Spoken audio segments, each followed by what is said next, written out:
युवा यूसुफ एक सपने देखने वाला था, लेकिन उसके सपने अक्सर उसे मुसीबत में डाल देते थे। उसके भाइयों को उसकी दृष्टियों से जलन होती थी और उन्होंने उसे गुलामी में बेच डाला। अब वह घर से बहुत दूर यात्रा कर रहा है। मजबूत लड़का है यह, शर्म के लिए अच्छा है। कितना दोगे Potiphar? Slave trader said business like. मैं तुम्हें 10 शेकल दूंगा। वह बुद्धिमान लगता है। शायद वह मेरे घर का प्रबंधक कर सकता है, पोटीफर रिप्लाइड, कैलकुलेटिंग। और इस प्रकार यूसुफ को पोटीफार को बेचा गया, जो फिरोह का एक अधिकारी था। वह एक अजनबी भूमि में अपने अपेक्षित समस्याओं से घिरा हुआ था। तुम एक सक्षम सेवक हो, यूसुफ। तुम्हारी देखरेख में सब कुछ सुचारू रूप से चलता है। मैं तुम पर पूरी तरह से विश्वास करता हूं, पोटीफार ने प्रभावित होकर कहा। मैं केवल आपके अच्छे सेवा में तत्पर रहता हूं, मालिक, यूसुफ ने सम्मानपूर्वक उत्तर दिया। यूसुफ ने जल्द ही पोटीफार के घर में पदोन्नति प्राप्त की, लेकिन उसकी अच्छाई कसी की किस्मत नहीं टिकने वाली थी। यूसुफ, पास आओ, मुझसे तुम्हें कुछ कहना है, पोटीफार की पत्नी ने कामुक आवाज में कहा। मैं यह बुरा काम नहीं कर सकता और ईश्वर के विरुद्ध पाप नहीं कर सकता, यूसुफ ने दृढ़ता से जवाब दिया। यूसुफ ने उसके प्रस्ताव को ठुकरा दिया, अपनी आस्था में दृढ़ रहते हुए। गुस्से में पोटीफार की पत्नी ने बदला लेने की सोची। उसने मुझ पर हमला करने की कोशिश की, पोटीफार की पत्नी ने हिस्टीरियाई आवाज में कहा। यूसुफ, इसका क्या मतलब है? पोटीफार ने गुस्से में पूछा। मैं निर्दोष हूं, यूसुफ ने हाथ जोड़कर कहा। अपनी पत्नी के झूठ को मानते हुए पोटीफार ने यूसुफ को जेल में डलवा दिया। यहां तक कि जेल में भी यूसुफ की आत्मा अटूट रही। उसने अपने साथी कैदियों की मदद की और उन्हें दिशा दिखाई। कथावाचक ने आशा के साथ कहा, कल रात मैंने एक सपना देखा था, लेकिन मैं नहीं जानता इसका क्या मतलब है, बेकर ने चिंता के साथ कहा। मुझे भी। मैंने बेलों और अंगूरों का सपना देखा था, प्याला वाहक ने उत्साह से जवाब दिया। अपने सपने मुझे बताओ, शायद ईश्वर मुझे समझ दे देगा, यूसुफ ने शांति से कहा। फिर प्याला वाहक ने अपने बेलों और अंगूरों का सपना बताया, जबकि बेकर ने अपनी रोटी का सपना बताया। यूसुफ ने ध्यान से सुना। प्याला वाहक, 3 दिन के भीतर तुम्हें अपने पद पर बहाल कर दिया जाएगा और फरोह को सेवा करोगे, यूसुफ ने आत्मविश्वास से कहा। बेकर, 3 दिन के भीतर फरोह तुम्हारा सिर तुमसे ले लेगा। जैसा कि यूसुफ ने भविष्यवाणी की थी, प्याला वाहक बहाल हो गया और बेकर को फांसी दे दी गई। फिर भी प्याला वाहक यूसुफ को भूल गया।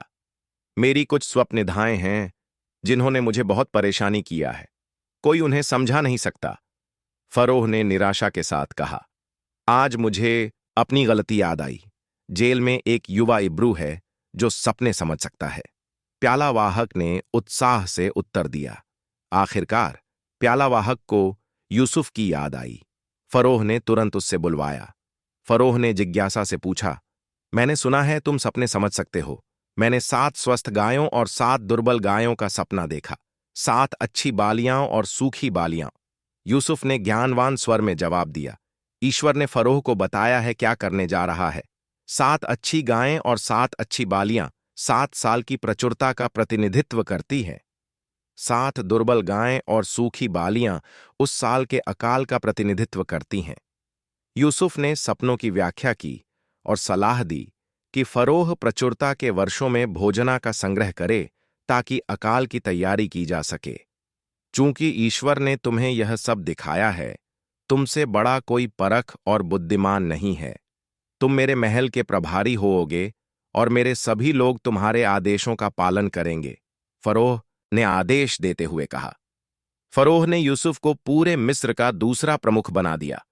वह अब गुलाम नहीं था, बल्कि एक नेता था।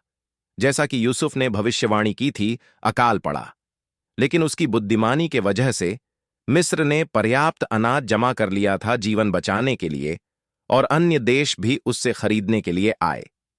उन लोगों में जो अनाज खरीदने आए थे, यूसुफ के भाई थे। उन्होंने उससे पहचाना नहीं, लेकिन उन्होंने उसके सामने झुककर उसके सपनों को अचानक में पूरा कर दिया।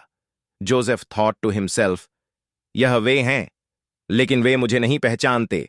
जोसेफ आस्क्ड स्टर्नली, तुम कहां से आए हो? Brother one replied fearfully, Kanan की भूमि से भोजन खरीदने। मैं यूसुफ हूं, क्या मेरा पिता अभी भी जीवित है? जोसेफ ने भावुक होकर कहा। उसके भाई डरे हुए थे, मौन। चितित न हो और अपने आप पर क्रोधित न हो कि आपने मुझे यहां बेचा, क्योंकि यह जीवन बचाने के लिए था कि ईश्वर ने मुझे तुम्हासे आगे भेजा, Joseph said forgivingly. Yusuf joyfully forgave his brothers, understanding that their deceit was also part of God's plan. He invited his father and the entire family to come to Egypt, where they would be safe from famine. Jacob, Joseph का पिता, अपने पूरे परिवार के साथ मिस्र चले गए। कोई वर्षों के बाद जोसेफ अपने पिता से फिर से मिला।